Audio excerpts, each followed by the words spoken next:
ਅੱਗੇ ਅਸੀਂ ਰੱਜ ਕੇ ਪੀਂਦੇ ਸੀ, ਹੁਣ ਇੱਕ ਪੈਕ ਪੀਦਾ। ਉਹ ਬਿਮਾਰੀਆਂ ਜਿਹੜੀਆਂ ਡਾਕਟਰ ਦਾ ਇਲਾਜ ਜਿਹਨਾਂ ਕੋਲ ਹੈ ਨਹੀਂ, ਉਹ ਇਸ ਵੇਲੇ ਮੇਰੇ ਕੋਲ ਹੈਗਾ। ਮੈਂ ਗਰੰਟੀ ਕਰਦਾ ਔਰ ਇਨ ਰਾਈਟਿੰਗ ਵੀ ਦੇ ਸਕਦਾ। ਜੇ ਉਹਦੇ ਕੋਲ 35-40 ਹਜ਼ਾਰ ਰੁਪਇਆ ਲੈ ਲਈਏ, ਉਹਦੀ ਤਾਂ ਇਕਨੋਮੀ ਹੋ ਜਾਣੀ। ਹੋ ਸਕਦਾ ਉਹ ਕਰਜ਼ਾ ਚੱਕ ਕੇ ਵੀ ਦੇ ਦੇ, ਉਹਨੂੰ ਬੱਚੇ ਦੀ ਲੋੜ ਆ। ਪਰ 1952-53 ਦੀ ਗੱਲ ਹੈਗੀ ਆ। ਉਹਨਾਂ ਨੇ ਕਿਹਾ ਜੀ ਤੁਸੀਂ ਇਸ ਤਰ੍ਹਾਂ ਕਰੋ, ਮੈਂ ਦਵਾਈ ਦੱਸ ਦਿੰਦਾ, ਬਣਾਉਣਾ ਕੰਮ ਤੁਹਾਡਾ ਠੀਕ ਨਹੀਂ ਹੁੰਦਾ। ਕਹਿੰਦੇ ਦਮਾ ਦਾ ਦਮਾ ਦੇ ਨਾਲ ਹੀ ਜਾਂਦਾ।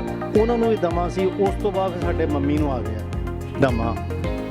ਤੇ ਜਦੋਂ ਵਿਆਹ ਹੋ ਕੇ ਸਾਡੇ ਮੰਮੀ ਇੱਥੇ ਆ ਗਏ ਤਾਂ ਸਾਡੇ ਦਾਦਾ ਜੀ ਨੇ ਬੜੀ ਚਿੰਤਾ ਵਿਅਕਤ ਕੀਤੀ ਕਿ ਜ਼ਿੰਦਗੀ 'ਚ ਅਸੀਂ ਅਬਾਰਸ਼ਨ ਨਹੀਂ ਕਦੀ ਕੀਤੀ। ਮੇਲ ਦੇ ਵਿੱਚ ਉਹਦੇ ਜਿਹੜੇ ਸ਼ੁਕਰਾਣੂ ਹੋਣੇ ਚਾਹੀਦੇ ਆ, ਵੀਰੇ ਦੇ ਵਿੱਚ, ਤਾਂ ਹੀ ਬੱਚਾ ਹੋਏਗਾ। ਉਹਦੇ ਵਾਸਤੇ ਫਿਰ ਇਹਨਾਂ ਨੇ ਜਦੋਜਹਿਦ ਕੀਤੀ ਕਿ ਅਗਰ ਉਹ ਘੱਟ ਹੈਗੇ ਆ ਕਿਸੇ ਵਜ੍ਹਾ ਕਾਰਨ, ਉਹਦੇ ਉਹ ਪੂਰੇ ਉਹ ਇਹ ਕਰ ਦਿੰਦੇ ਹੈਗੇ। ਅੱਧੇ ਬੰਦੇ ਨੇ ਤਾਂ ਉਹ ਕੰਮ ਕਰਨਾ ਹੀ, ਕਿਉਂਕਿ ਫੇਥ ਹੀ ਨਹੀਂ।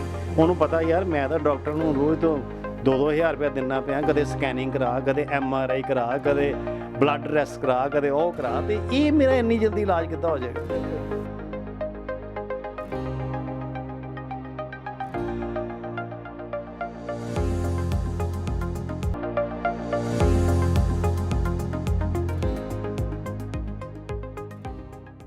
ਲੋਕ ਭਲਾਈ ਟੀਵੀ ਵੈਨਕੂਵਰ ਕੈਨੇਡਾ ਟੀਵੀ ਦੇਖ ਰਹੇ ਮੇਰੇ ਸਾਰੇ ਸੱਜਣ ਮਿੱਤਰਾਂ ਨੂੰ ਬਹੁਤ-ਬਹੁਤ ਮੇਰੇ ਵੱਲੋਂ ਸਤਿ ਸ੍ਰੀ ਅਕਾਲ ਜੀ।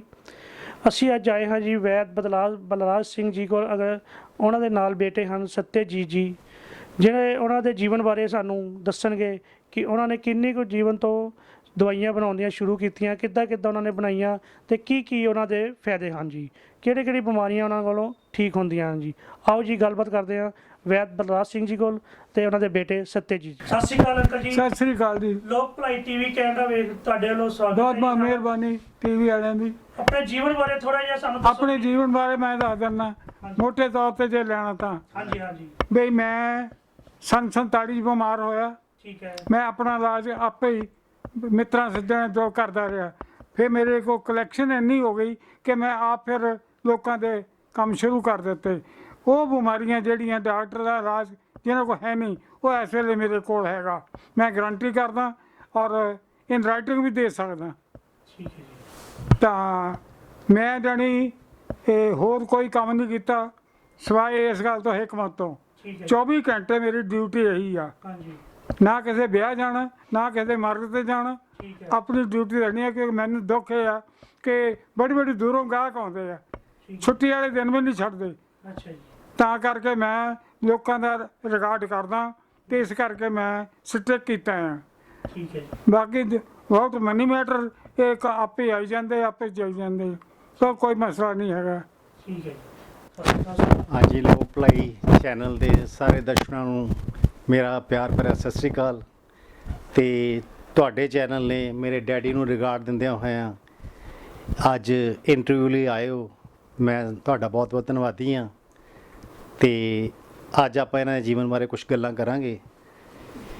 ਇਸ ਤਰ੍ਹਾਂ ਜੀ ਕਿ ਸਾਡੇ ਪਰਿਵਾਰ ਦੇ ਵਿੱਚ ਨਾ ਆਯੁਰਵੈਦਿਕ ਦਾ ਜਿਹੜਾ ਜਨਮ ਹੋਇਆ ਉਹ ਸਾਡੇ ਦਾਦਾ ਜੀ ਦੇ ਟਾਈਮ ਤੇ ਹੋਇਆ ਸੀ। ਠੀਕ ਹੈ ਜੀ। ਉਹਦੇ ਵਿੱਚ ਇੱਕ ਬੜੀ ਵਿਲੱਖਣ ਘਟਨਾ ਹੋਈ ਸੀ ਜਦੋਂ ਸਾਡੇ ਘਰ ਦੇ ਵਿੱਚ ਆਯੁਰਵੈਦਿਕ ਦਾ ਜਨਮ ਹੋਇਆ, ਜਾਂ ਨੈਚੁਰੋਪੈਥੀ ਦਾ ਜਨਮ ਹੋਇਆ, ਜਾਂ ਕਹਿ ਲਓ ਕਿ ਜਿਹੜਾ ਦੇਸੀ ਜੜੀ ਬੂਟੀਆਂ ਜਾਂ ਦਵਾਈਆਂ ਨੇ ਇਹਨਾਂ ਦਾ ਜਨਮ ਜਿਹੜਾ ਹੋਇਆ ਉਹ ਲਗਭਗ 1952-53 ਦੀ ਗੱਲ ਹੈ। ਤੇ ਮੇਰੇ ਮੰਮੀ ਨੂੰ ਜਿਹੜੇ ਕਿ ਅੱਜ ਵੀ ਹੈਗੇ ਆ, ਤਕਰੀਬਨ 87 ਸਾਲ ਦੇ ਹੈਗੇ ਨੇ, ਉਹਨਾਂ ਨੂੰ ਦਮਾ ਹੋ ਗਿਆ। ਠੀਕ ਹੈ। ਉਹਨਾਂ ਨੂੰ ਦਮਾ ਜਿਹੜਾ ਸੀਗਾ ਉਹ ਜੈਨੇਟਿਕ ਦਮਾ ਸੀ। ਜੈਨੇਟਿਕ ਮਤਲਬ ਸਾਡੇ ਜਿਹੜੇ ਨਾਨਾ ਹੀ ਸੀਗੇ ਉਹ ਤਾਂ ਨਹੀਂ ਖੈਰ ਹੈਗੇ ਇਸ ਵੇਲੇ, ਉਹਨਾਂ ਨੂੰ ਵੀ ਦਮਾ ਸੀ। ਉਸ ਤੋਂ ਬਾਅਦ ਫਿਰ ਸਾਡੇ ਮੰਮੀ ਨੂੰ ਆ ਗਿਆ ਦਮਾ। ਤੇ ਜਦੋਂ ਵਿਆਹ ਹੋ ਕੇ ਸਾਡੇ ਮੰਮੀ ਇੱਥੇ ਆ ਗਏ ਤਾਂ ਸਾਡੇ ਦਾਦਾ ਜੀ ਨੇ ਬੜੀ ਚਿੰਤਾ ਵਿਅਕਤ ਕੀਤੀ ਕਿ ਇਹ ਲੜਕੀ ਨੂੰ ਤਾਂ ਦਮਾ ਹੈਗਾ ਤੇ ਇਹ ਸਾਡਾ ਜੀਵਨ ਜਿਹੜਾ ਆਉਣ ਵਾਲਾ ਫਿਰ ਕਿੱਦਾਂ ਚੱਲੇਗਾ, ਪਰਿਵਾਰ ਕਿੱਦਾਂ ਚੱਲੇਗਾ, ਕਿਉਂਕਿ ਸਾਡੇ ਡੈਡੀ ਸਭ ਤੋਂ ਵੱਡੇ ਸੀ। ਤੇ ਸਾਡੇ ਦਾਦਾ ਜੀ ਨੂੰ ਇੱਕ ਸੰਨਿਆਸੀ ਮਿਲੇ। ਇਹ 1952, ਮੈਨੂੰ ਐਗਜ਼ੈਕਟ ਤਾਂ ਨਹੀਂ ਯਾਦ, 1952-53 ਦੀ ਗੱਲ ਹੈਗੀ ਆ। ਉਹਨਾਂ ਨੇ ਕਿਹਾ ਜੀ ਤੁਸੀਂ ਇਸ ਤਰ੍ਹਾਂ ਕਰੋ, ਮੈਂ ਦਵਾਈ ਦੱਸ ਦਿੰਦਾ, ਬਣਾਉਣਾ ਕੰਮ ਤੁਹਾਡਾ, ਪਰ ਦਵਾਈ ਬੜੀ ਕਠਿਨ ਬਣੇਗੀ। ਤੇ ਸਾਡੇ ਦਾਦਾ ਜੀ ਨੇ ਕਿਹਾ ਵੀ ਦਵਾਈ ਜਿੰਨੀ ਮਰਜ਼ੀ ਕਠਿਨ ਤਰੀਕੇ ਨਾਲ ਬਣੇ, ਬਣਾਵਾਂਗੇ ਅਸੀਂ। ਤੁਸੀਂ ਦਵਾਈ ਦੱਸੋ, ਅਸੀਂ ਦਵਾਈ ਬਣਾਵਾਂਗੇ, ਤੁਸੀਂ ਦੱਸ ਕੇ ਸਾਨੂੰ ਚਲੇ ਜਾਓ, ਅਸੀਂ ਬਣਾ ਕੇ ਆਪੇ ਦੇਵਾਂਗੇ। ਤੇ ਫਿਰ ਉਹਨਾਂ ਨੇ ਕਿਹਾ ਜੀ ਤੁਸੀਂ ਦੇਸੀ ਬਦਾਮ ਲੈਣੇ, ਜਿਹਨੂੰ ਆਮ ਤੌਰ ਤੇ ਕਹਿੰਦੇ ਨੇ ਕਾਗਜ਼ੀ ਬਦਾਮ, ਦੇਸੀ ਬਦਾਮ, ਉਹ ਕਹਿੰਦਾ ਜੀ ਉਹ ਲੈ ਲਓ। ਉਹਨਾਂ ਨੂੰ ਤੁਸੀਂ ਬਦਾਮਾਂ ਨੂੰ ਨਾ ਛਿੱਲ ਕੇ ਜਦੋਂ ਗਿਰੀਆਂ ਆਪਾਂ ਕੱਢ ਲੈਂਦੇ ਹਾਂ, ਰਾਤ ਨੂੰ ਭੇ ਲੈਣੇ। ਰਾਤ ਨੂੰ ਭੇ ਲੈਣੇ, ਰਾਤ ਨੂੰ ਭੇ ਲੈਣੇ, ਜਿੱਦਾਂ ਕਿਲੋ ਲੈ ਲਓ ਜਾਂ 1.5 ਕਿਲੋ ਲੈ ਲਓ, ਉਹਨਾਂ ਨੂੰ ਰਾਤ ਨੂੰ ਭੇਂ ਦਿਓ। ਉਸ ਤੋਂ ਬਾਅਦ ਉਹਨਾਂ ਦੇ ਛਿੱਲ ਲਓ, ਜਿਹੜੇ ਉੱਪਰਲਾ ਜਿਹੜਾ ਛਿੱਲਣ ਤੋਂ ਬਾਅਦ ਤੁਸੀਂ ਨਾ ਉਹਨਾਂ ਨੂੰ ਕੁੱਟਣਾ ਸ਼ੁਰੂ ਕਰ ਦਿਓ। ਉਹ ਹੁਣ ਮੈਨੂੰ ਐਗਜ਼ੈਕਟ ਨਹੀਂ ਯਾਦ, ਉਹਨੇ ਕਿਹਾ ਵੀ ਇਹ ਕੁੱਟੀ ਜਾਣਾ। ਕਿੰਨਾ ਕੁ ਕਿਹਾ ਸੀ ਉਹਨਾਂ ਨੇ ਲਗਭਗ? ਲਗਾਤਾਰ 3-4 ਘੰਟੇ। ਹਾਂ, ਉਹਨਾਂ ਨੇ ਕਿਹਾ ਸੀ ਵੀ ਤੁਸੀਂ ਆਪਣਾ ਕੋਈ ਬੰਦੇ ਅਰੇਂਜ ਕਰ ਲਓ ਕਿ ਜਿਹੜਾ ਲਗਾਤਾਰ 3 ਜਾਂ 4 ਜਾਂ 5 ਘੰਟੇ ਉਹਨਾਂ ਨੂੰ ਕੁੱਟਣਾ। ਮਤਲਬ ਜਿੱਦਾਂ ਇੱਕ ਬੰਦਾ ਥੱਕ ਜਾਏ, ਹਾਂ, ਕਿ ਦੂਜਾ ਨਾਲ ਸ਼ੁਰੂ ਹੋ ਮੰਨ ਲਓ ਮੈਂ 15 ਮਿੰਟ ਕਰ ਲਿਆ, ਤੁਸੀਂ ਸਮਝਦੇ ਹੀ ਹੋ, ਜਾਂ ਇਹਨਾਂ ਨੇ 15 ਮਿੰਟ ਕਰ ਲਿਆ, ਜਾਂ ਇਹਨਾਂ ਨੇ ਕਰ ਲਿਆ, ਮਤਲਬ ਉਹ ਰੂਟੀਨ ਨਾਲ ਕੁੱਟੀ ਜਾਣਾ, ਬੰਦ ਨਹੀਂ ਕਰਨਾ। ਤੇ ਉਹਨਾਂ ਨੇ ਪਹਿਲੇ ਸਾਡੇ ਦਾਦੇ ਨੇ 2-3 ਬੰਦੇ ਆਪਣੇ ਮਿੱਤਰ ਸੱਜਣ ਜਾਂ ਕੋਈ ਹੋਰ ਜਿਹੜੇ ਅਰੇਂਜ ਕਰ ਲਏ ਹੋਣੇ ਆ ਜਾਂ ਕੀਤੇ ਸੀ, ਤੇ ਉਹਨਾਂ ਨੇ ਉਹ ਫਿਰ ਲਗਾਤਾਰ 4-5 ਘੰਟੇ ਉਹ ਜਿਹੜੇ ਬਦਾਮ ਨਾ ਕੁੱਟੇ, ਉਹ ਫਿਰ ਨੈਚੁਰਲ ਜੀ ਗੱਲ ਆ, ਉਹਦੀ ਪੇਸਟ ਬਣ ਗਈ। ਉਹਨਾਂ ਨੂੰ ਆਪਾਂ ਹਿਲਾਈ ਗਏ, ਕੁੱਟੀ ਗਏ, ਹਿਲਾਈ ਗਏ, ਕੁੱਟੀ। ਉਸ ਤੋਂ ਬਾਅਦ ਉਹ ਸੰਨਿਆਸੀ ਜੀ ਨੇ ਕਿਹਾ ਜੀ ਜਿਹੜੀ ਇਹ ਤੁਸੀਂ ਪੇਸਟ ਬਣਾਈ ਆ ਨਾ, ਇਹਦੀਆਂ ਤੁਸੀਂ ਛੋਲਿਆਂ ਦੇ ਦਾਣੇ ਜਿਹੜੇ ਹੈਗੇ ਉਹਦੇ ਬਰਾਬਰ ਨਾ ਗੋਲੀਆਂ ਵੱਟ ਲੈਣੀਆਂ। ਗੋਲੀਆਂ ਵੱਟ ਕੇ ਤੁਸੀਂ ਉਹਨਾਂ ਨੂੰ ਇੱਕ ਪਾਸੇ ਰੱਖ ਲੈਣਾ ਹੈਗਾ ਟਰੇ ਦੇ ਵਿੱਚ, ਤੇ ਉਹਨਾਂ ਗੋਲੀਆਂ ਨੂੰ ਫੇਰ ਤੁਸੀਂ ਗੋਕਾ ਘੇ ਲੈਣਾ, ਦੇਸੀ ਗਾਂ ਦਾ। ਹੁਣ ਤਾਂ ਅੱਜ ਕੱਲ੍ਹ ਦੇਸੀ ਗਾਵਾਂ ਦਾ ਗੋਕਾ ਘੇ ਲੱਭਣਾ ਹੋਵੇ ਤਾਂ ਗਊਸ਼ਾਲਾ ਜਾਣਾ ਪੈਂਦਾ। ਦੇਸੀ ਲਿਆ ਸੀ। ਹਾਂ, ਫਿਰ ਉਹਨਾਂ ਨੇ ਉਸ ਵੇਲੇ ਥੋੜਾ ਈਜ਼ੀ ਵੀ ਸੀਗਾ ਅਰੇਂਜ ਕਰਨਾ, ਤੇ ਉਹਨਾਂ ਨੇ ਫਿਰ ਉਹ ਗੋਕਾ ਘੇ ਜਿਹੜਾ ਅਰੇਂਜ ਕੀਤਾ। ਫਿਰ ਉਹਨੇ ਕਿਹਾ ਜੀ ਉਹ 'ਚ ਗੋਲੀਆਂ ਜਿਹੜੀਆਂ ਨਾ ਮੱਠੀ ਪਹਿਲਾਂ ਉਹਨੂੰ ਗਰਮ ਕਰ ਲੈਣਾ, ਫਿਰ ਉਹਨੂੰ ਬਿਲਕੁਲ ਹੀਟ ਨੂੰ ਸਲੋ ਕਰ ਦੇਣਾ, ਸਲੋ ਮੋਸ਼ਨ ਵਿੱਚ, ਸਲੋ ਸਿਮ ਤੇ ਜਿਹਨੂੰ ਆਪਾਂ ਕਹਿ ਲੈਂਦੇ ਸਿਮ ਤੇ ਕਰ ਲੈਣਾ। ਤੇ ਉਹ ਜਿਹੜੀਆਂ ਗੋਲੀਆਂ ਵੱਟੀਆਂ ਸੀ ਬਦਾਮਾਂ ਦੀਆਂ, ਉਹਨਾਂ ਨੂੰ ਨਾ ਬਰਾਊਨ ਕਰ ਲੈਣਾ, ਹਲਕਾ ਬਰਾਊਨ ਕਰ ਲੈਣਾ। ਜਿੱਦਾਂ ਹਲਕਾ ਬਰਾਊਨ ਹੋ ਜਾਂਦਾ ਉਹ ਕੱਢੀ ਜਾਣੀਆਂ, ਹੋਰ ਪਾਈ ਜਾਣੀਆਂ, ਤੇ ਸਾਰੇ ਉਹ ਜਿਹੜੇ ਬਦਾਮ ਸੀ ਨਾ ਉਹ ਇੱਕ ਤਰ੍ਹਾਂ ਥੋੜੇ ਕਰੰਚੀ ਹੋ ਗਏ, ਲੋ ਹੀਟ ਦੇ ਉੱਤੇ ਸਾਰੇ ਅੰਦਰ ਤੱਕ ਪਾ ਕੇ। ਉਹ ਫਿਰ ਉਹਨਾਂ ਨੇ ਕਿਹਾ ਜੀ 1 ਗੋਲੀ ਸਵੇਰੇ ਤੇ 1 ਗੋਲੀ ਸ਼ਾਮੀ ਇਹਨਾਂ ਨੂੰ, ਮਤਲਬ ਮੇਰੇ ਮੰਮੀ ਨੂੰ ਦੇਣੀ ਆ। ਉਹ ਜਿਹੜੀ ਗੋਲੀ ਆ ਨਾ ਉਹਨੂੰ ਖਾਣਾ ਨਹੀਂ ਨਾ ਨਗਾਣਾ, ਬਸ ਮੂੰਹ 'ਚ ਹੀ ਰੱਖੀ ਜਾਣੀ ਹੈ, ਬਸ ਮੂੰਹ ਚੂਸਣੀ ਵੀ ਨਹੀਂ ਜੀ, ਬਸ ਮੂੰਹ 'ਚ ਰੱਖੀ ਛੱਡਣੀ ਆ। ਉਹ 15 ਮਿੰਟ ਲੱਗਣ, 20 ਮਿੰਟ ਲੱਗੇ, 1 ਘੰਟਾ ਲੱਗੇ, ਉਹ ਆਪਣੇ ਆਪ ਹੀ ਖੁਰ ਕੇ ਅੰਦਰ ਜਾਣੀ ਚਾਹੀਦੀ। ਤੇ ਉਹ ਜਦੋਂ ਪ੍ਰੋਸੀਜਰ ਕੀਤਾ, ਤੁਸੀਂ ਇਹ ਦੇਖ ਲਓ ਮੇਰੇ ਮੰਮੀ ਦਾ ਜਿਹੜਾ ਜੈਨੇਟਿਕ ਦਮਾ ਸੀ ਉਹ ਕਲੀਅਰ ਹੋ ਗਿਆ। ਤੇ ਉਹ ਜਿਹੜਾ ਸੰਨ ਸੀ ਨਾ, ਉਸ ਸੰਨ ਦੇ ਵਿੱਚ ਇਸ ਘਰ ਦੇ ਵਿੱਚ ਆਯੁਰਵੈਦ ਦਾ, ਨੈਚੁਰੋਪੈਥੀ ਦਾ, ਜਾਂ ਕਹਿ ਲਓ ਜਿਹੜੀ ਨੇਚਰ ਨੇ ਸਾਡੀਆਂ ਜਿਹੜੀਆਂ ਚੀਜ਼ਾਂ ਦਿੱਤੀਆਂ, ਉਹਨਾਂ ਤੋਂ ਕਿੱਦਾਂ ਦਵਾਈਆਂ ਬਣਦੀਆਂ, ਉਹਨਾਂ ਨੂੰ ਕਿੱਦਾਂ ਵਰਤੋਂ ਕਰਨੀ ਆ, ਉਸ ਚੀਜ਼ ਦਾ ਫਿਰ ਜਨਮ ਹੋਇਆ। ਇਹ ਚੀਜ਼ ਫਿਰ ਮੈਨੂੰ ਇਹਨਾਂ ਨੇ ਦੱਸੀ, ਮਤਲਬ ਕੁਝ ਸਾਲ ਪਹਿਲਾਂ ਦੀ ਗੱਲ ਹੈ। ਮੈਂ ਵੈਸੇ ਬਾਈ ਪ੍ਰੋਫੈਸ਼ਨ ਇੰਜੀਨੀਅਰ ਹਾਂ, ਮੈਂ ਸਿਵਲ ਇੰਜੀਨੀਅਰਿੰਗ ਕੀਤੀ ਹੈ, ਮੇਰਾ ਪ੍ਰੋਫੈਸ਼ਨ ਕੋਈ ਹੋਰ ਆ। ਮੈਂ ਗਵਰਨਮੈਂਟ ਅਪਰੂਵ ਵੈਲੂਅਰ ਹਾਂ। ਕੈਨੇਡਾ ਦੇ ਵਿੱਚ ਸ਼ਾਇਦ ਅਪਰੇਜ਼ਰਸ ਕਹਿੰਦੇ ਸਾਡੇ ਪ੍ਰੋਫੈਸ਼ਨ ਨੂੰ, ਅਮਰੀਕਾ 'ਚ ਵੀ ਅਪਰੇਜ਼ਰ ਕਹਿੰਦੇ ਆ। ਫਿਰ ਉਸ ਤੋਂ ਮੈਂ ਪੋਸਟ ਗ੍ਰੈਜੂਏਸ਼ਨ ਕੀਤੀ ਤੇ ਇੰਜੀਨੀਅਰਿੰਗ, ਤੇ ਮੈਂ ਇਹਨਾਂ ਨੂੰ ਪਤਾ ਨਹੀਂ ਸ਼ਾਇਦ 25-30, ਹੁਣ ਜੇ ਮੇਰੀ ਉਮਰ ਤਕਰੀਬਨ 57 ਸਾਲ ਆ, ਤੇ 10-15 ਸਾਲ ਤੋਂ ਤਾਂ ਮੈਂ ਬਹੁਤ ਦੇਖਦਾ ਪਿਆ, ਕਿਉਂਕਿ ਇਹ ਬਿਮਾਰ ਹੋ ਗਏ ਸੀ। ਪਹਿਲਾਂ ਸਾਡਾ ਦਫ਼ਤਰ ਉੱਪਰ ਹੁੰਦਾ ਸੀ, ਫਿਰ ਅਸੀਂ ਆਪਣਾ ਦਫ਼ਤਰ ਥੱਲੇ ਲੈ ਆਂਦਾ। 15 ਸਾਲ ਤੋਂ ਤਾਂ ਮੈਂ ਬਿਲਕੁਲ ਹੀ ਇਹਨਾਂ ਦੇ ਨਾਲ ਜੁੜਿਆ ਹੋਇਆ। ਜਿੱਦਾਂ ਇਹਨਾਂ ਦੀ ਮੋਬਿਲਿਟੀ ਘਟਦੀ ਚਲੀ ਗਈ, ਜਿੱਦਾਂ ਇਹਨਾਂ ਦੀ ਏਜ ਵੱਧਦੀ ਗਈ, ਇਹਨਾਂ ਦੀ ਮੋਬਿਲਿਟੀ ਘਟਦੀ ਚਲੀ ਗਈ। ਹੁਣ ਏਜ ਕਿੰਨੀ ਹੋਣੀ ਹੈ ਜੀ ਅੰਕਲ ਜੀ? ਇਹਨਾਂ ਦਾ ਜੀ 1931 ਦਾ ਬਰਥ ਹੈਗਾ, ਤੇ ਤੁਸੀਂ ਦੇਖ ਲਓ 2000 ਸਿੰਘ ਸ਼ਹੀਦ ਹੋਇਆ ਸੀ ਉਸ ਸਾਲ। ਕਦੋਂ ਜੀ? ਉਸ ਸਾਲ ਭਗਤ ਸਿੰਘ ਸ਼ਹੀਦ ਹੋਇਆ ਸੀ। ਅੱਛਾ ਜੀ। ਔਰ ਮੇਰੇ ਜਨਮ ਦੀ ਪਾਰਟੀ ਨਹੀਂ ਸੀ ਫਾਦਰ ਨੇ ਦਿੱਤੀ, ਕਹਿੰਦੇ ਮੁਲਕ ਵਿੱਚ ਐਡਾ ਵੱਡਾ ਸ਼ਹੀਦ ਹੋਇਆ, ਮੈਂ ਪਾਰਟੀ ਨਹੀਂ ਦੇਣੀ। ਠੀਕ ਹੈ ਜੀ। ਸਾਡਾ ਜਿਹੜਾ ਨਾ ਪਿੱਛੋਂ ਜਿਹੜਾ ਸ਼ਹਿਰ ਆ ਜਾਂ ਪਿੰਡ ਆ ਉਹ ਬੰਗਾ ਸੀ, ਤੇ ਬੰਗੇ ਤੋਂ ਖਟਕੜ ਕਰਾਇਆ ਵੀ 2-3-4 ਕਿਲੋਮੀਟਰ ਦਾ ਹੀ ਫਰਕ ਆ। ਤੇ ਫਿਰ ਸਾਡੇ ਦਾਦਾ ਜੀ ਨੇ ਕਿਹਾ ਵੀ ਅਸੀਂ ਪਾਰਟੀ ਨਹੀਂ ਕਰਨੀ ਹੈਗੀ, ਕਿਉਂਕਿ ਬੰਗੇ ਦਾ ਸੈਰ ਕਰਨ ਜਾਂਦੇ ਰਹੇ ਸੀ, ਖਟਕੜ ਕਲਾਂ ਦੇ ਖਟਕੜ ਕਲਾਂ ਸੈਰ ਕਰਨ ਜਾਂਦੇ ਰਹੇ ਆ। ਖਟਕੜ ਕਲਾਂ ਸ਼ਹੀਦ ਭਗਤ ਸਿੰਘ ਜੀ ਦਾ ਉਹ ਜੱਦੀ ਪਿੰਡ ਆ ਨਾ, ਜਿੱਥੇ ਉਹਨਾਂ ਦਾ ਜਨਮ ਹੋਇਆ। ਤਾਂ ਫਿਰ ਉੱਥੇ ਕਾਫੀ ਉਹਨਾਂ ਦਾ ਇਨਫਲੂਐਂਸ ਸੀਗਾ, ਉਹਨਾਂ ਦੇ ਪਰਿਵਾਰ ਦਾ ਕਾਫੀ ਇਨਫਲੂਐਂਸ ਸੀਗਾ। ਤਾਂ ਫਿਰ ਉਹ ਕਹਿੰਦੇ ਜੀ ਅਸੀਂ ਕੋਈ ਪਾਰਟੀ ਨਹੀਂ ਕਰਨੀ, ਬੜਾ ਹੀ ਗਮਗੀਨ ਜਿਹਾ ਮਾਹੌਲ ਆ। ਤੇ ਉਦੋਂ ਫਿਰ ਇਹਨਾਂ ਦਾ ਬਰਥ ਹੋਇਆ। ਉਹ ਜਿੱਦਾਂ ਤੁਸੀਂ ਅੱਜ ਕੱਲ੍ਹ ਦੇਖ ਰਹੇ ਹੋ, ਬੜੀਆਂ ਬਿਮਾਰੀਆਂ ਚੱਲ ਰਹੀਆਂ ਜੀ, ਬਹੁਤ ਜ਼ਿਆਦਾ ਭਿਆਨਕ ਬਿਮਾਰੀਆਂ ਹੈਗੀਆਂ ਨੇ। ਜ਼ਿਆਦਾਤਰ ਤੁਹਾਡੇ ਕੋਲ ਕਸਟਮਰ ਕਿਹੜੀ ਬਿਮਾਰੀ ਦਾ ਜਿਹੜਾ ਲੈਣ ਆਉਂਦੇ ਜ਼ਿਆਦਾਤਰ?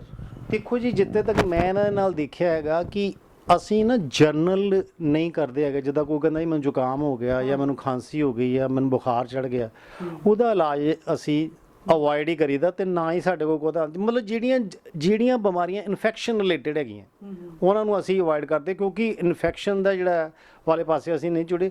ਲੇਕਿਨ ਜਿਹੜੀਆਂ ਜੈਨੇਟਿਕ ਬਿਮਾਰੀਆਂ ਹੈਗੀਆਂ ਜਿਵੇਂ ਕਿ ਦਮਾ, ਹੁਣ ਦਮੇ ਦੇ ਵਿੱਚ ਉਹ ਤਾਂ ਸਾਡੀ ਜਿਹੜੀ ਦਵਾਈ ਸੀ ਉਹਨਾਂ ਨੇ ਬਣਾਤੀ, ਸਾਡੇ ਮੰਮੀ ਠੀਕ ਵੀ ਹੋ ਗਏ, ਅੱਜ ਵੀ ਉਹ ਬਿਲਕੁਲ ਠੀਕ ਨੇ। ਲੇਕਿਨ ਫਿਰ ਅਸੀਂ ਖੋਜ ਕੀਤੀ ਵੀ ਇਹ ਦਵਾਈ ਆਉਣ ਵਾਲੇ ਟਾਈਮ ਦੇ ਵਿੱਚ ਲੋਕਾਂ ਨੇ ਨਹੀਂ ਬਣਾਉਣੀ ਤੇ ਨਾ ਹੀ ਬਣਨੀ ਆ, ਤੇ ਫਿਰ ਹੁਣ ਅਸੀਂ ਦਵਾਈ ਦਾ ਕੋਈ ਹੋਰ ਇਲਾਜ ਲੱਭਿਆ।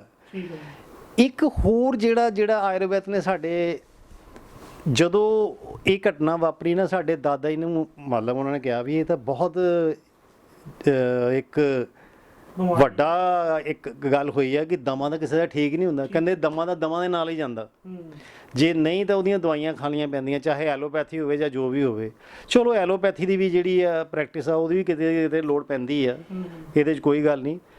ਤੇ ਉਸ ਤੋਂ ਬਾਅਦ ਇਹ ਤਕਰੀਬਨ 1951-52 ਦੀ ਗਿਆ, ਕਹਿ ਲਓ 57-58 ਦੀ ਗੱਲ ਹੋਣੀ ਹੈ, ਮੈਨੂੰ ਐਗਜ਼ੈਕਟ ਨਹੀਂ ਪਤਾ। ਇਹਨਾਂ ਨੇ ਮੈਨੂੰ ਦੱਸਿਆ, ਕਹਿੰਦੇ ਮੈਂ ਬਿਮਾਰ ਹੋ ਗਿਆ, ਮੈਨੂੰ ਟੱਟੀਆਂ ਲੱਗ ਗਈਆਂ। ਅੱਛਾ, ਵੈਦ ਸਾਹਿਬ ਦੀ ਗੱਲ ਕਰਦਾ ਮੈਂ।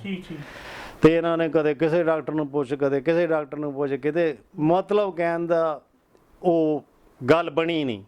ਹੁਣ ਵੀ ਡਾਕਟਰਾਂ ਕੋਲ ਜਾਈਦਾ ਨਹੀਂ ਇਲਾਜ ਹੁੰਦਾ, ਆਪੇ ਔੜ-ਪੌੜ ਕਰੀਦੀ ਸਾਰੀ। ਠੀਕ ਹੈ ਜੀ, ਆਪਣਾ ਇਲਾਜ ਤੁਸੀਂ ਆਪੇ ਹੀ ਕਰਦੇ ਆ? ਹਾਂ, ਜ਼ਿਆਦਾ ਮੈਜੋਰਟੀ 'ਚ ਇਹ ਆ। ਠੀਕ ਹੈ। ਹਾਂ, ਕੱਲ ਮੈਂ ਸਮਾਂ ਗਿਆ ਸੀ ਕਿਸੇ ਡਾਕਟਰ ਕੋਲ, ਮੈਂ ਲੋਕਾਂ ਨੇ ਕਹਿਣਾ ਆਪ ਡਾਕਟਰ ਆ, ਮੈਂ ਇਹਦੇ ਕੋਲ ਇੰਨੇ ਗਾਹਕ ਆਉਂਦੇ ਆ, ਅੱਜ ਇਹ ਕਿੱਧਰ ਆ ਗਿਆ? ਉਹ ਜਦ ਦੇਖਿਆ ਤਾਂ ਡਾਕਟਰ ਨੇ ਮੇਰੇ ਪੈਰੀਂ ਹੱਥ ਲਾ ਦਿੱਤਾ। ਅੱਛਾ ਜੀ। ਕਹਿੰਦਾ ਤੁਸੀਂ ਕਿੱਧਰ? ਮੈਂ ਕਿਹਾ ਆਹ ਪ੍ਰੋਬਲਮ ਲੈ ਕੇ ਆਇਆ। ਕਹਿੰਦਾ ਕੋਈ ਗੱਲ ਨਹੀਂ। ਹੁਣ ਫਿਰ ਪੁੱਛਿਆ, ਮੈਂ ਮੈਨੂੰ ਕੋਈ ਬਿਮਾਰੀ ਨਹੀਂ, ਸਿਰਫ ਲੱਤਾਂ ਭਾਰ, ਖੜਿਆ ਨਹੀਂ ਉਹ ਹੁੰਦਾ। ਉਹ ਕਹਿੰਦਾ ਕੋਈ ਨਹੀਂ, ਦੇਖ ਲਾਂਗੇ।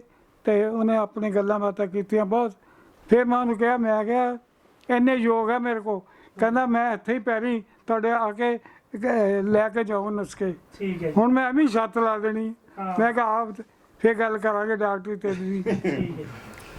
ਅੱਛਾ, ਇੱਕ ਗੱਲ ਹੋਰ ਹੈ, ਗੁੱਡ ਬਿਹੇਵੀਅਰ ਕਰਕੇ ਮੇਰਾ, ਜਿਹੜੇ ਮਰਨ ਵਾਲੇ ਹਕੀਮ ਸੀਗੇ ਉਹ ਮੈਨੂੰ ਕਿਤਾਬਾਂ ਦੇ ਗਏ ਔਰ ਉਹ ਕਹਿ ਗਏ ਕਿ ਆਹ ਕੰਮ ਨਹੀਂ ਕਰਨਾ, ਆਹ ਨਹੀਂ ਕੰਮ ਕਰਨਾ।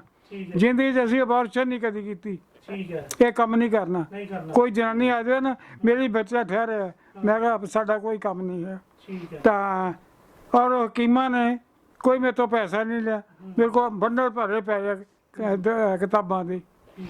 ਫਿਰ ਇੱਕ ਹੋਰ ਸਿਫਤ ਹੈ, ਬਾਹਰਲੇ ਮੁਲਕ ਕੋ ਬੰਦਾ ਜਾਂਦਾ ਉਹ ਮੇਰੇ ਲਈ ਜ਼ਰੂਰ ਕਿਤਾਬ ਲੈ ਕੇ ਆਊਗਾ, ਕਿਉਂਕਿ ਲੋਕ ਉਰਦੂ ਜਾਣਦੇ ਨਹੀਂ। ਉਹ ਕਹਿੰਦੇ ਉਰਦੂ ਗੁਰੂ ਜੀ ਨੂੰ ਆਉਂਦਾ, ਤੇ ਚਲੋ ਬਈ ਕਿਤਾਬਾਂ ਲੈ ਚੱਲਦੇ। ਠੀਕ ਹੈ ਜੀ।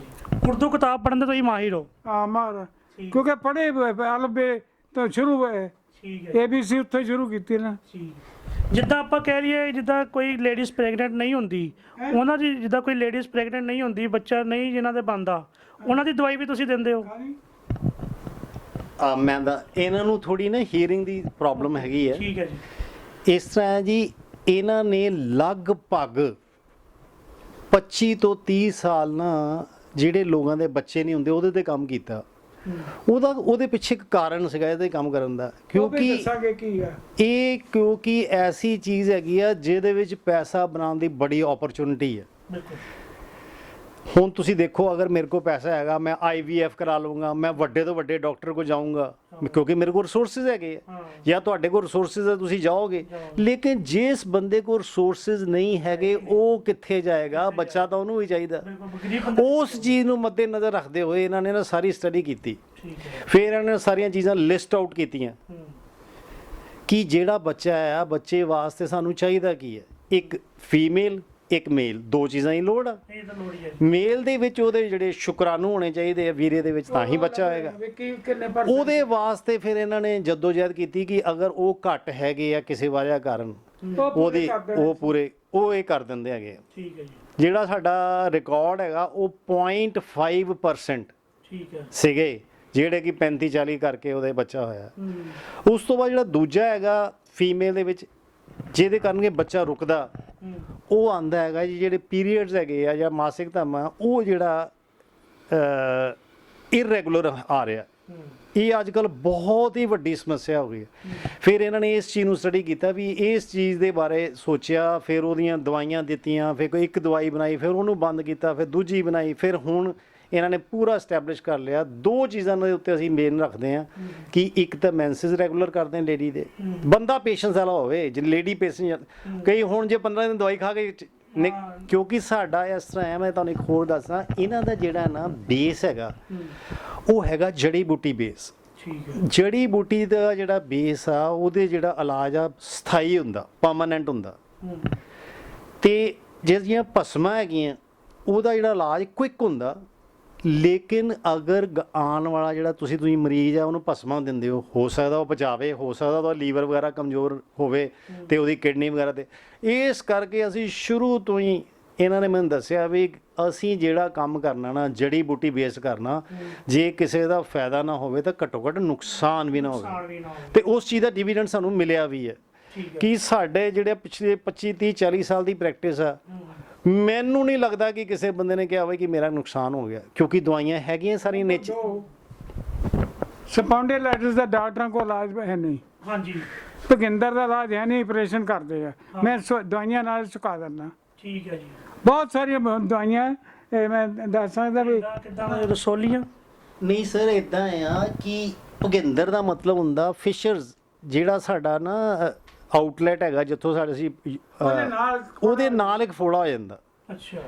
ਹੁਣ ਜਿਹੜਾ ਆਪਰੇਸ਼ਨ ਕਰਾਉਣ ਤੋਂ ਬਾਵਜੂਦ ਵੀ ਦੁਬਾਰਾ ਉਹਦੇ ਵਿੱਚ ਕਿਸੇ ਵੀ ਪੈਥੀ ਦੇ ਵਿੱਚ ਕੋਈ ਬਹੁਤੀ ਜ਼ਿਆਦਾ ਸਕਸੈਸ ਨਹੀਂ ਹੈਗੀ, ਕਿਉਂਕਿ ਡਾਕਟਰ ਕਹਿੰਦੇ ਵੀ ਅਸੀਂ ਇਹਦਾ ਆਪਰੇਸ਼ਨ ਕਰਕੇ ਇਹਨੂੰ ਰਿਮੂਵ ਕਰ ਦਿਆਂਗੇ।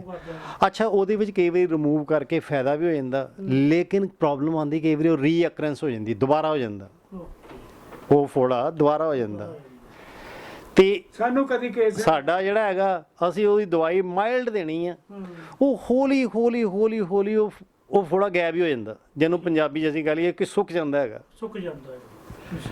ਤੇ ਆਪਾਂ ਕਰੀਏ ਕਈ ਜਿਨ੍ਹਾਂ ਨੂੰ ਹੁਣ ਬੱਚਿਆਂ ਦੀ ਬਹੁਤ ਲੋੜ ਹੈ, ਕਈਆਂ ਦੇ ਬੜੇ ਚਿਰ ਹੋ ਗਿਆ ਜਿਨ੍ਹਾਂ ਦੇ ਬੱਚਾ ਨਹੀਂ ਹੁੰਦਾ, ਕਈਆਂ ਦੇ ਪ੍ਰੋਬਲਮ ਆ ਕਿ ਰਸੋਲੀਆਂ ਹੋ ਗਈਆਂ ਕਿ ਉਸ ਤੋਂ ਬਾਅਦ ਬੱਚਾ ਲੈਣਾ ਔਖਾ ਹੋ ਜਾਂਦਾ, ਤੇ ਉਹ ਰਸੋਲੀਆਂ ਦੀ ਵੀ ਦਵਾਈ ਕੁਝ ਬਣਾਉਂਦੇ ਹੋ? ਇਸ ਤਰ੍ਹਾਂ ਆ, ਰਸੋਲੀਆਂ ਜਿਹੜੀਆਂ ਦੋ ਤਰ੍ਹਾਂ ਦੀਆਂ ਹੁੰਦੀਆਂ, ਇੱਕ ਤੇ ਹੁੰਦੀਆਂ ਜਿਹੜੀਆਂ ਪਾਣੀ ਵਾਲੀਆਂ, ਉਹਦੇ ਵਿੱਚ ਤੇ ਉਹਦਾ ਬੜਾ ਸੌਖਾ ਜਿਹਾ ਮਤਲਬ ਨੈਚੁਰਲ ਜਿਹਾ ਇਲਾਜ ਹੈਗਾ। ਜਦੋਂ ਸਾਡੀ ਜਿਹੜੀ ਕਿਚਨ ਹੁੰਦੀ ਨਾ, ਜਿਹਦੇ ਵਿੱਚ ਲੌਂਗ, ਇਲਾਇਚੀਆਂ, ਸੌਂਫ, ਜਵੈਣ, ਅੱਧੀਆਂ ਦਵਾਈਆਂ ਤੇ ਉਹ ਤੋਂ ਹੀ ਤਿਆਰ ਕਰ ਦਿੰਦੇ, ਕਿਉਂਕਿ ਇਹਨਾਂ ਨੇ ਕਿਉਂਕਿ ਇਹਨਾਂ ਨੇ ਜਦ ਇਹਨਾਂ ਦਾ ਬੇਸ ਹੀ ਇਹ ਹੈ ਕਿ ਮੈਂ ਸਾਰੀਆਂ ਦਵਾਈਆਂ ਜਿਹੜੀਆਂ ਨੇਚਰ ਰਿਲੇਟਡ ਬਣਾਉਣੀਆਂ, ਜਿਹਨੂੰ ਘਰ 'ਚ ਵੀ ਜ਼ਰੂਰਤ ਪਏ ਕਿ ਬੰਦਾ ਆਪ ਵੀ ਬਣਾ ਸਕੇ।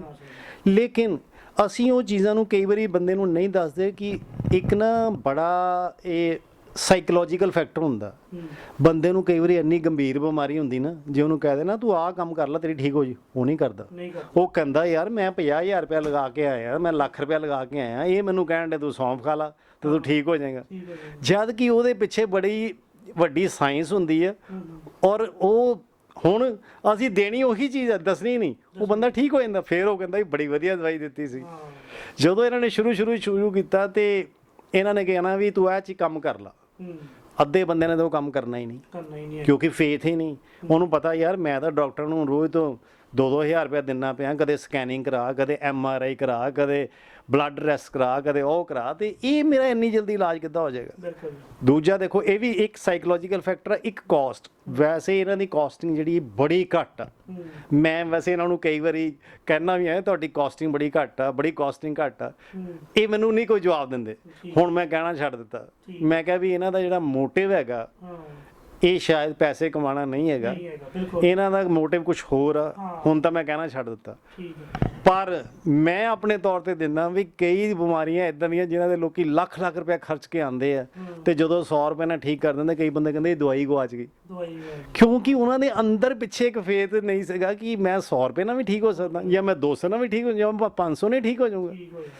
ਤੇ ਮੈਂ ਜਿਹੜੇ ਦਰਸ਼ਕ ਦੇਖਦੇ ਪਏ ਨੇ, ਮੈਂ ਉਹਨਾਂ ਨੂੰ ਇਹ ਵੀ ਕਹਾਂਗਾ ਕਿ ਆਯੁਰਵੈਦ ਦੇ ਵਿੱਚ ਜੇ ਤੁਸੀਂ ਲੱਖਾਂ ਰੁਪਏ ਵੀ ਖਰਚ ਕਰ ਚੁੱਕੇ ਹੋ ਨਾ, ਤੁਸੀਂ 1 ਰੁਪਏ ਨਾਲ ਵੀ ਠੀਕ ਹੋ ਸਕਦੇ ਹੋ।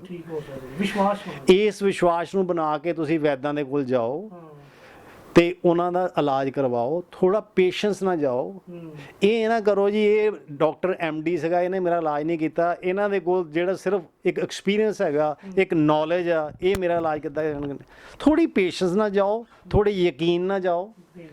ਤੇ ਆਯੁਰਵੈਦ ਦੇ ਵਿੱਚ ਨੈਚੁਰੋਪੈਥੀ ਦੇ ਵਿੱਚ ਬਹੁਤ ਕੁਛ ਹੈ। ਮੈਂ ਖੁਦ ਦੇਖੋ ਜਦੋਂ ਮੈਨੂੰ ਜਦੋਂ ਲੋਕ ਇੱਥੇ ਮੇਰਾ ਦਫ਼ਤਰ ਸਾਹਮਣੇ ਮੇਰੇ ਅੱਗੇ ਦਫ਼ਤਰ ਲੋਕ ਕਹਿੰਦੇ ਜੀ ਤੁਸੀਂ ਕੀ ਕੰਮ ਕਰਦੇ, ਮੈਂ ਕਿਹਾ ਮੈਂ ਤਾਂ ਇੰਜੀਨੀਅਰ ਹਾਂ, ਮੈਂ ਅਪਰੇਜ਼ਰ ਨਾ ਕਰੋ। ਇੱਕ ਬੰਦਾ ਅਮਰੀਕਾ ਤੋਂ ਕਹਿੰਦਾ ਜੀ ਮੇਰੇ ਧਰਨ ਪਈਓ ਆ। ਅੱਛਾ ਜੀ। ਮੈਂ ਕਿਹਾ ਲੁੱਕ ਐਟ ਮੀ, ਮੇਰੇ ਵੱਲ ਨੂੰ ਦੇਖ। ਮੈਂ ਮੰਤਰ ਪੜਿਆ, ਉਹ ਕਹਿੰਦਾ ਜੀ ਮੈਂ ਠੀਕ ਹਾਂ, ਅਮਰੀਕਾ 'ਚ ਬੈਠਾ ਹਾਂ। ਔਰ ਮੈਂ ਹਰੇਕ ਨੂੰ ਮੰਤਰ ਦੱਸ ਦਿੰਦਾ ਵੀ ਜੇ ਤੂੰ ਕਰਨਾ ਤੂੰ ਵੀ ਕਰ ਲਾ। ਕੋਈ ਲੌਂਗ ਮੈਡੀਟੇਸ਼ਨ ਨਹੀਂ ਹੈ, ਸਿਰਫ ਯਾਦ ਕਰਨਾ। ਹਾਂ, ਸਿਰਫ ਇੱਕ ਮੰਤਰ ਦੇ ਨਾਲ ਜਿਹੜੀ ਧਰਨਾ ਉਹ ਸਹੀ ਹੋ ਜਾਂਦੀ। ਅਮਰੀਕਾ ਬੰਦਾ ਬੈਠਾ, ਹਾਂ ਜਿਹੜਾ ਇੱਥੇ ਆ ਗਿਆ ਉਹ ਤਾਂ ਇੱਥੇ ਕਰ ਦੇਣਾ। ਠੀਕ ਹੈ। ਸੋ ਕਈ ਗੱਲਾਂ ਜਿਹੜੀਆਂ ਹੈਗੀਆਂ ਜਿੱਦਾਂ ਧਰਨ ਡਾਕਟਰ ਇਹਨਾਂ ਨੂੰ ਮੰਨਦੇ ਹੀ ਨਹੀਂ ਹੈਗੇ। ਹਾਂ ਨਹੀਂ ਡਾਕਟਰ ਠੀਕ ਹੈ ਨਾ। ਚਲੋ ਹੁਣ ਅਸੀਂ ਉਸ ਫੇਜ਼ ਟੌਪਿਕ ਤੇ ਉਸੇ ਤੇ ਆਈਏ, ਬੱਚਿਆਂ ਦੇ ਟੌਪਿਕ ਤੇ। ਜਿਹੜੀਆਂ ਰਸੌਲੀਆਂ ਉਹਨਾਂ ਦਾ ਸਾਡੇ ਕੋਲ ਇਲਾਜ ਹੈਗਾ। ਉਸ ਤੋਂ ਬਾਅਦ ਜਿਹੜੇ ਪੀਰੀਅਡਸ ਅੱਗੇ ਪਿੱਛੇ ਹੋ ਜਾਂਦੇ ਹੈਗੇ ਆ ਉਹਨਾਂ ਦਾ ਸਾਡੇ ਕੋਲ ਇਲਾਜ ਹੈਗਾ, ਕਰਦੇ ਆ। ਜਿਹੜਾ ਤੁਹਾਨੂੰ ਕਿਹਾ ਕਿ ਸ਼ੁਕਰਾਣੂ ਘੱਟ ਹੋ ਜਾਣ ਉਹਨਾਂ ਦਾ ਅਸੀਂ ਇਲਾਜ ਕਰਦੇ ਹਾਂ। ਫਿਰ ਕਈ ਲੇਡੀਜ਼ ਕਹਿੰਦੀਆਂ ਜੀ ਸਾਡੇ ਅੰਡਾ ਨਹੀਂ ਬਣਦਾ, ਉਹਦਾ ਬੜਾ ਸਿੰਪਲ ਔਰ ਸਰਲ ਇਲਾਜ ਆ, ਔਰ ਕੋਈ ਮਹਿੰਗਾ ਇਲਾਜ ਨਹੀਂ ਹੈਗਾ। ਜਿਵੇਂ ਕਿ ਆਪਾਂ ਗੱਲ ਕਰ ਰਹੇ ਸੀਗੇ ਕਿ ਕਈ ਲੇਡੀਜ਼ ਹੈ ਉਹਨਾਂ ਦੇ ਅੰਡਾ ਨਹੀਂ ਬਣਦਾ ਜਾਂ ਐਗ ਫਾਰਮੇਸ਼ਨ ਨਹੀਂ ਹੁੰਦੀ, ਉਹਦਾ ਵੀ ਬੜਾ ਸਿੰਪਲ ਇਲਾਜ ਹੈਗਾ। ਹੁਣ ਇਹਦੇ ਵਿੱਚ ਨਾ ਅਸੀਂ ਲਿਸਟ ਆਊਟ ਕੀਤਾ ਹੋਇਆ ਵੀ ਕਈਆਂ ਦਾ ਜਿਹਦਾ ਕੋਰਸ ਰੈਗੂਲਰ ਨਹੀਂ ਆਉਂਦਾ, ਉਹਦੇ ਵਿੱਚ ਆਪਾਂ ਜਾਣੇ ਹੈਗੇ ਆ। ਅੰਡਾ ਨਾ ਬਣਦਾ ਹੋਵੇ, ਲੁਕੋਰੀਆ ਹੋਵੇ, ਠੀਕ ਹੈ ਜੀ, ਠੀਕ ਹੈ ਜੀ। ਤੇ ਟਿਊਬਾਂ ਬੰਦ ਹੋਣ, ਇਹ ਵੀ ਇੱਕ ਬੜੀ ਕਾਮਨ ਜੀ ਬਿਮਾਰੀ ਹੈ ਕਿ ਟਿਊਬਾਂ ਹੀ ਬੰਦ ਹੁੰਦੀਆਂ, ਉਹਦਾ ਜਿਹੜਾ ਹੈਗਾ ਇਲਾਜ ਹੈਗਾ। ਇੱਕ ਨਾ ਬੜੀ ਵਧੀਆ ਇਹਨਾਂ ਕੋਲ ਦਵਾਈ ਹੈਗੀ ਹੈ। ਮੰਨ ਲਓ ਤੁਹਾਡਾ ਜਿਹੜਾ ਮੇਲ ਵੀ ਬਿਲਕੁਲ ਠੀਕ ਹੈ, ਫੀਮੇਲ ਵੀ ਠੀਕ ਹੈ, ਉਹਨਾਂ ਨੂੰ ਕੋਈ ਬਿਮਾਰੀ ਵੀ ਨਹੀਂ ਹੈਗੀ, ਲੇਕਿਨ ਬੱਚਾ ਫੇਰ ਵੀ ਨਹੀਂ ਹੋ ਰਿਹਾ। ਠੀਕ ਹੈ ਜੀ। ਹੁਣ ਇਹ ਬੜੀ ਹੈਰਾਨਗੀ ਇਹਦੀ ਗੱਲ ਲੱਗਦੀ ਹੈ ਕਿ ਮੇਲ ਵੀ ਬਿਲਕੁਲ ਠੀਕ ਹੈ, ਫੀਮੇਲ ਵੀ ਹੈ, ਬੱਚਾ ਫੇਰ ਵੀ ਨਹੀਂ ਹੋ ਰਿਹਾ। ਸਾਡੇ ਇੱਥੇ ਗੁਰੂ ਨਾਨਕ ਮਿਸ਼ਨ ਹਸਪੀਟਲ ਉੱਥੇ ਇੱਕ ਡਾਕਟਰ ਹੈ, ਉਹ ਕਹਿੰਦਾ ਜੀ ਮੈਂ ਡਾਕਟਰ ਆ, ਮੇਰੀ ਵਾਈਫ ਵੀ ਡਾਕਟਰ ਆ, ਅਸੀਂ ਸਾਰੇ ਟੈਸਟ ਕਰਵਾ ਲਏ ਆ ਤੇ ਬੱਚਾ ਨਹੀਂ ਸਾਡੇ ਹੋ ਰਿਹਾ। ਉਹਦੇ ਵਾਸਤੇ ਇੱਕ ਸਾਡੇ ਕੋਲ ਦਵਾਈ ਹੈ baby at will. Baby at will ਮਤਲਬ ਜਦੋਂ ਤੁਹਾਨੂੰ ਬੱਚੇ ਦੀ ਲੋੜ ਆ ਤੁਹਾਡੇ ਬੱਚਾ ਹੋਏਗਾ ਹੀ ਹੋਏਗਾ। ਠੀਕ ਹੈ। ਉਹ ਜਿਹੜੀ ਬੇਬੀ ਐਟ ਵਿਲ ਦਵਾਈ ਉਹਨਾਂ ਨੂੰ ਦਿੱਤੀ, ਉਹ ਠੀਕ ਹੋ ਗਿਆ। ਮਤਲਬ ਇੱਕ ਤਰ੍ਹਾਂ ਦੀ ਉਹ ਦਵਾਈ ਨਹੀਂ ਹੈਗੀ, ਅੰਗਰੇਜ਼ੀ ਦੇ ਵਿੱਚ ਕੈਮੀਕਲ ਇੱਕ ਟਰਮ ਹੈਗੀ ਕੈਟਾਲਿਸਟ। ਕੈਟਾਲਿਸਟ ਦਾ ਮਤਲਬ ਹੁੰਦਾ ਕਿ ਕੋਈ ਕੰਮ ਨੂੰ ਕਰਨ ਲੱਗਿਆ ਆਪਾਂ ਕੁਝ ਤੇਜ਼ੀ ਲਿਆਣੀ ਹੋਵੇ, ਕੈਟਾਲਿਸਟ ਅਸੀਂ ਉਹ 'ਚ ਕੈਟਾਲਿਸਟ ਪਾ ਦਿੰਦੇ ਹਾਂ। ਠੀਕ ਹੈ ਜੀ। ਉਹ ਫਿਰ ਉਹ ਪ੍ਰੋਸੈਸ ਤੇਜ਼ ਹੋਣਾ ਸ਼ੁਰੂ। ਹਾਂ, ਪ੍ਰੋਸੈਸ ਤੇਜ਼ ਹੋ ਜਾਂਦਾ। ਅੱਛਾ, ਕਈ ਲੋਕ ਜਿਹੜੇ ਹੁੰਦੇ ਆ ਜਿੱਦਾਂ ਕੋਈ ਬੰਦੇ ਬਾਹਰ ਗਏ ਹੋਏ ਨੇ, ਉਹਨਾਂ ਦੀ ਛੁੱਟੀ ਦਾ ਕੋਈ ਚੱਕਰ ਹੈਗਾ, ਟਾਈਮ ਬਾਉਂਡ ਕੰਮ ਨਹੀਂ ਹੋ ਗਿਆ ਜਿੱਦਾਂ ਆਪਾਂ ਕਹਿ ਲੈਂਦੇ ਹਾਂ, ਤੇ ਉਹਦੇ ਵਿੱਚ ਜਿਹੜੀ ਆ ਉਹਦੇ 'ਚ ਭਲ ਇਹ ਹੈ ਕਿ ਮੇਲ ਵੀ ਬਿਲਕੁਲ ਠੀਕ ਹੋਣਾ ਚਾਹੀਦਾ, ਫੀਮੇਲ ਵੀ ਬਿਲਕੁਲ ਠੀਕ ਹੋਣੀ ਹੈ, ਤੇ ਉਹ 'ਚ ਅਸੀਂ ਫਿਰ ਇੱਕ ਦਵਾਈ ਦਿੰਦੇ ਬੇਬੀ ਐਟ ਵਿਲ, ਉਹ 'ਚ ਫਿਰ ਬੱਚਾ ਹੋ ਜਾਂਦਾ। ਠੀਕ ਹੈ। ਸੋ ਅਸੀਂ ਕਾਫੀ ਚੀਜ਼ਾਂ ਨੂੰ ਮਤਲਬ ਕੰਟਰੋਲ ਕਰਨ ਦੀ ਕੋਸ਼ਿਸ਼ ਕੀਤੀ ਆ, ਔਰ ਸਾਡਾ ਜਿਹੜਾ ਮੇਨ ਮੁੱਦਾ ਇਹੀ ਰਿਹਾ ਡੇ 1 ਤੋਂ ਕਿ ਜਿਹੜੇ ਬੰਦਿਆਂ ਕੋਲ ਰਿਸੋਰਸਿਸ ਹੈਗੇ ਆ ਉਹ ਤਾਂ ਇਲਾਜ ਬਾਹਰੋਂ ਕਰਵਾ ਲੈਣਗੇ ਲੱਖਾਂ ਰੁਪਏ ਖਰਚ ਕੇ, ਜਿਹੜੇ ਕੋਲ ਨਹੀਂ ਹੈਗੇ ਉਹ ਕੀ ਕਰਨਗੇ।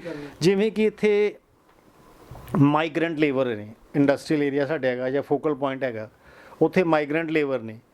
ਹੁਣ ਉਹਨਾਂ ਨੂੰ ਮਾਲ ਨਿਊਟ੍ਰੀਸ਼ਨ ਬਾਰੇ ਜਾਂ ਇਹਦੇ ਬਾਰੇ ਨਹੀਂ ਪਤਾ ਕਿ ਉਹਨਾਂ ਦੇ ਜਿਹੜੀਆਂ ਵਾਈਫਸ ਹੈਗੀਆਂ ਉਹ ਅੰਡਰਵੇਟ ਹੈਗੀਆਂ, ਉਹਨਾਂ ਨੇ ਕਦੇ ਦੁੱਧ ਨਹੀਂ ਪੀਤਾ, ਬਦਾਮ ਨਹੀਂ ਖਾਦੇ। ਫਿਰ ਅਸੀਂ ਉਹਨਾਂ ਵਾਸਤੇ ਵੀ ਇੱਕ ਦਵਾਈ ਬਣਾਈ ਹੈ। ਠੀਕ ਹੈ। ਕਿਉਂਕਿ ਉਹਨਾਂ ਨੂੰ ਗਰੀਬੀ ਨੇ ਢਾਇਆ ਹੋਇਆ। ਹਾਂ, ਗਰੀਬੀ ਬਹੁਤ ਆ। ਗਰੀਬੀ ਬਹੁਤ ਆ। ਜੇ ਉਹ ਡਾਕਟਰਾਂ ਕੋਲ ਜਾਂਦੇ ਹੈਗੇ ਆ, ਚਲੋ ਉਹਨਾਂ ਨੇ ਤਾਂ ਅਗਲੇ ਪ੍ਰੋਫੈਸ਼ਨਲ ਹੈਗੇ, ਉਹਨਾਂ ਨੇ ਕਰਨਾ ਵੀ ਇਲਾਜ, ਫੀਸ ਵੀ ਲੈਣੀ ਹੈ, ਉਹਨਾਂ ਦਾ ਪ੍ਰੋਫੈਸ਼ਨ ਆ, ਲੈਣੀ ਵੀ ਚਾਹੀਦੀ ਆ, ਅਸੀਂ ਵੀ ਲੈਂਦੇ ਆਪਣੀ ਦਵਾਈਆਂ ਪੈਂਦੇ, ਲੇਕਿਨ ਉਹਨਾਂ ਦੀ ਨਹੀਂ ਹੈਗੀ ਉੱਥੇ ਤੱਕ ਜਾਣ ਦੀ। ਉਹਦੇ ਵਿੱਚ ਫਿਰ ਅਸੀਂ ਉਹਨਾਂ ਲੇਡੀਜ਼ ਨੂੰ ਨਾ ਇੱਕ ਟੌਨਿਕ ਦਿੰਦੇ। ਠੀਕ ਹੈ ਜੀ। ਉਹਦੇ ਨਾਲ ਹੀ ਜਿਹੜਾ ਉਹਨਾਂ ਦਾ ਸਾਰਾ ਸਿਸਟਮ ਠੀਕ ਹੋ ਜਾਂਦਾ ਤੇ ਬੱਚਾ ਹੋ ਜਾਂਦਾ। ਇਸ ਕਰਕੇ ਮਤਲਬ ਸਾਡਾ ਮਤਲਬ ਅਸੀਂ ਜਿਹੜੀ ਵੀ ਦਵਾਈ ਬੱਚੇ ਵਾਸਤੇ ਤਿਆਰ ਕਰਦੇ ਨਾ, ਉਹਦਾ ਅਸੀਂ ਮੇਨ ਦੇਖਦੇ ਹਾਂ ਵੀ ਇਹ 'ਚ ਇਕੋਨਮੀ ਵੀ ਹੈਗੀ। ਪੈਸੇ ਖਰਚ ਕੇ ਤਾਂ ਉਹ ਕਹਿੰਦੇ ਜੀ ਸੋਨਾ ਭਸਮ ਪਾ ਲਓ, ਚਾਂਦੀ ਭਸਮ ਪਾ ਲਓ, ਆਹ ਦਵਾਈ ਕਰ ਲਓ। ਅਸੀਂ ਕਹਿੰਦੇ ਵੀ ਜਿਹੜਾ ਬੰਦਾ ਆਇਆ ਹੈਗਾ ਉਹ ਮਾਈਗ੍ਰੈਂਟ ਲੇਬਰ ਆ, ਠੀਕ ਹੈ ਨਾ, ਅਸੀਂ ਉਹਦੇ ਕੋਲ 35-40 ਹਜ਼ਾਰ ਰੁਪਇਆ ਲੈ ਲਈਏ, ਉਹਦੀ ਤਾਂ ਇਕੋਨਮੀ ਹੋ ਜਾਣੀ। ਹੋ ਸਕਦਾ ਉਹ ਕਰਜ਼ਾ ਚੱਕ ਕੇ ਵੀ ਦੇ ਦੇ, ਉਹਨੂੰ ਬੱਚੇ ਦੀ ਲੋੜ ਆ, ਪਰ ਇਹ ਉਹਦੇ ਕੋਲ 35-40 ਹਜ਼ਾਰ ਰੁਪਇਆ ਲੈ ਲਈਏ, ਉਹਦੀ ਤਾਂ ਇਕੋਨਮੀ ਹੋ ਜਾਣੀ। ਹੋ ਸਕਦਾ ਉਹ ਕਰਜ਼ਾ ਚੱਕ ਕੇ ਵੀ ਦੇ ਦੇ, ਉਹਨੂੰ ਬੱਚੇ ਦੀ ਲੋੜ ਆ, ਪਰ ਦੇ ਅੰਡਰ ਪ੍ਰਿਵਿਲੇਜਡ ਹੈਗੇ ਆ, ਗਰੀਬ ਆ, ਜਿਨ੍ਹਾਂ ਦੀ ਅਪਰੋਚ ਜਿਹੜੀ ਨਹੀਂ ਹੈਗੀ ਕਿ ਉਹਨਾਂ ਦਾ ਵੀ ਇਲਾਜ ਹੋ ਸਕੇ। ਤੇ ਤੁਸੀਂ ਕੋਈ ਹੋਰ ਗੱਲ ਕਰਨੀ ਹੋਵੇ ਤਾਂ ਦੱਸ ਦਿਓ, ਜਾਂ ਤੁਸੀਂ ਕੋਈ ਪੁੱਛਣਾ ਕਰੋ ਗੱਲ ਕਿਹੜੀ ਪੁੱਛਣੀ? ਤੁਹਾਡੀ ਸਿਹਤ ਦਾ ਕੀ ਰਾਜ ਹੈ ਜੀ? ਸਿਹਤ ਦਾ ਹਾਲ ਪੁੱਛਣਾ? ਹਾਂਜੀ ਮੇਰੀ ਦੱਸਿਆ ਤਾਂ ਹੈ ਬਈ 20 ਸਾਲ ਤੋਂ ਲੈ ਕੇ 40 ਸਾਲ ਦੀ ਉਮਰ ਤੱਕ ਰੋਟੀ ਪੂਰੀ ਖਾਂਦਾ ਰਿਹਾ। ਠੀਕ ਹੈ 40 ਤੋਂ 60 ਤੱਕ ਫਿਰ ਮੈਂ ਰੋਟੀ ਘਟਾਤੀ। ਠੀਕ ਹੈ ਜੀ ਫਿਰ 60 ਤੋਂ ਲੈ ਕੇ ਘਟਦੀ ਹੁਣ ਇੱਕ ਰੋਟੀ ਸਵੇਰੇ, ਇੱਕ ਦੁਪਹਿਰੇ, ਇੱਕ ਸ਼ਾਮ ਨੂੰ। ਠੀਕ ਹੈ ਜੀ ਅੱਗੇ ਅਸੀਂ ਰੱਜ ਕੇ ਪੀਂਦੇ ਸੀ, ਹੁਣ ਇੱਕ ਪੈਗ ਪੀਦਾ। ਠੀਕ ਹੈ ਜੀ ਔਰ ਉਹ ਵੀ ਘਰ 'ਚ ਪੀਣਾ, ਬਾਹਰ ਨਹੀਂ ਪੀਣਾ। ਠੀਕ ਹੈ ਜੀ ਜੇ ਬਾਹਰ ਪੀਣਾ ਤੁਹਾਨੂੰ ਕਹੇ ਮੈਨੂੰ ਛੱਡ ਗਿਆ ਘਰ ਆਪਣੇ, ਹਾਂ। ਮੈਂ ਸੜਕ ਤੇ ਕਦੇ ਤੁਰਿਆ ਨਹੀਂ ਜ਼ਿੰਦਗੀ 'ਚ। ਠੀਕ ਹੈ ਜੀ ਹਾਂ ਇੱਕ ਹੋਰ ਤੁਹਾਡੇ ਕੋਲ ਸਵਾਲ ਪੁੱਛਣਾ ਸੀ। ਇੱਕ ਹੋਰ ਤੁਹਾਡੇ ਕੋਲ ਸਵਾਲ ਪੁੱਛਣਾ ਸੀ। ਇੱਕ ਹੋਰ ਤੁਹਾਡੇ ਕੋਲ ਸਵਾਲ ਪੁੱਛਣਾ ਸੀ। ਕਰੋ। ਆ ਜਿਹੜੇ ਤੁਹਾਡੇ ਵਾਲ ਆ, ਸਿਰ ਦੇ ਵਾਲ ਚਿੱਟੇ ਨੇ ਤੇ ਦਾੜੀ ਦੇ ਵਾਲ ਕਾਲੇ ਨੇ, ਇਹ ਕੁਝ ਦੀ ਗੱਲ ਹੈ, ਮੈਂ ਕੋਈ ਖਾਸ ਨਹੀਂ, ਇਹ ਆਪਣੇ ਆਪ ਹੋਏ ਆ। ਅੱਛਾ ਜੀ ਬਾਲ ਜਿਹੜੇ ਕਾਲੇ ਆਪੇ ਹੀ ਹੋਏ ਆ, ਠੀਕ। ਤਾਂ ਹੀ ਮੈਂ ਦਾੜੀ ਰੱਖੀ ਹੈ, ਨਹੀਂ ਤਾਂ ਮੈਂ ਕਲੀਨ ਸ਼ੇਵਡ ਸੀਗਾ। ਠੀਕ ਹੈ ਜੀ ਹਾਂ ਉਹ ਲੋਕਾਂ ਨੂੰ ਦੱਸਣ ਲਈ ਵੀ ਦੇ ਲਾ ਬਈ ਆ ਹੋਇਆ। ਹਾਂ ਜੇ ਕੋਈ ਪੁੱਛੇ ਤੇ ਮੇਰੇ ਕੋਲ ਇਲਾਜ ਹੈਗਾ। ਠੀਕ ਹੈ ਹਾਂ ਕਿ ਵਾਲ ਕਾਲੇ ਕਰਨ ਦਾ ਜੀ? ਹਾਂ ਅੱਛਾ ਜੀ, ਉਹਦਾ ਵੀ ਇਲਾਜ ਤੁਸੀਂ ਕਰਦੇ ਹੋ? ਲੈ ਗੱਲ ਕਿਹੜੀ ਹੈ? ਠੀਕ ਹੈ ਜਿਹੜਾ ਬੰਦਾ ਬੁਢਾਪਾ ਜਿਹਨੂੰ ਬਜ਼ੁਰਗ ਹੈਗਾ ਉਹਨੂੰ ਤੁਸੀਂ ਜਵਾਨ ਵੀ ਕਰ ਦਿੰਦੇ ਹੋ? ਹਾਂ ਬਿਲਕੁਲ 100%। ਅੱਛਾ ਜੀ ਹਾਂ ਉਹਦੀ ਵੀ ਦਵਾਈ ਤੁਸੀਂ ਬਣਾਉਂਦੇ ਹੋ? ਬਿਲਕੁਲ।